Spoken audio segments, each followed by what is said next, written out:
कि अगर matrix non singular है, वैल्यू लैम्डा ए की आइगन वैल्यू बनेगी इफ एंड ओनली इफ उसका रेसिप्रोकल ए इनवर्स की आइगन वैल्यू हो जाए। हमें प्रूव करना है कि लैम्डा एक आइगन वैल्यू है ए की if and only if one by lambda eigen value हो ए इनवर्स की है। इसका मतलब हम ये प्रूव कर दें कि determinant of A minus lambda आई 0 हो if and only if determinant of A inverse minus 1/लैम्डा into identity matrix 0 हो जाए। कंसिडर किया determinant of A minus lambda I equal to 0। ये डिटर्मिनेंट 0 होगा if and only determinant of A minus lambda times A into A inverse equal to 0। इसे लिखा जा सकता है ए into identity matrix minus lambda A into A inverse determinant is 0.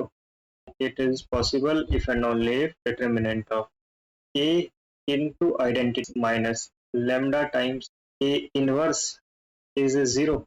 और इसको हम लिख सकते हैं if and only if determinant of A into determinant of identity minus lambda times A inverse is 0. अब यहाँ दो नंबर्स का प्रोडक्ट 0 है, तो हम ये कह सकते हैं कि या तो ये नंबर 0 है या फिर ये नंबर 0 है। पर क्योंकि matrix a non singular already given है और नॉन सिंगुलर है तो उसका डिटर्मिनेंट 0 हो नहीं सकता, तो फिर ये तभी पॉसिबल है अगर determinant of identity minus lambda times A inverse 0 हो। हम इसको लिख सकते हैं lambda into one by lambda into identity minus lambda times A inverse equal to 0। Lambda को कॉमन लिया जा सकता है, ये हो जाएगा determinant of lambda into 1/lambda times identity matrix minus A inverse is 0. It is possible if and only if lambda to the power n into determinant of 1/lambda into identity minus A inverse is 0. तो हम कहेंगे या तो lambda to the power n 0 है या फिर ये determinant 0 है।